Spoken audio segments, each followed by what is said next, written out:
மனநலம் பாதிக்கப்பட்டவரை போல தமிழக காங்கிரஸ் தலைவர் ஈவி.கே.எஸ். இளங்கோவன் பேசுவதாக பாஜகவின் தேசிய பொதுச் செயலாளர் ராஜா கூறியுள்ளார். சட்டமன்ற தேர்தலுக்கான பாரதிய ஜனதா கட்சியின் தேர்தல் அறிக்கை குறித்த ஆய்வுக் கூட்டம் சேலத்தில் நடைபெற்றது. இந்த கூட்டத்தில் அக்கட்சியின் தேசிய செயலாளர் ராஜா கலந்து கொண்டு சேலத்தில் உள்ள வணிகர்கள், தொழிலதிபர்களிடம் கருத்துக்களை கேட்டறிந்தார். பின்னர் செய்தியாளர்களிடம் பேசிய ராஜா இதனை தெரிவித்தார். எங்க மாநில தலைவியை தாறுமாறா பேசுறாரு.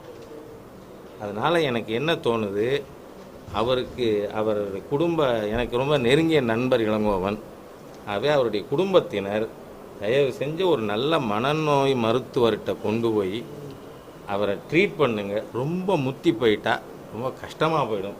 அதனால் ஏன்னா நெருங்கிய நண்பருங்கிறதுனால இந்த கோரிக்கையை வைக்க விரும்புகிறேன் அவர் குடும்ப உறுப்பினர்களுக்கு.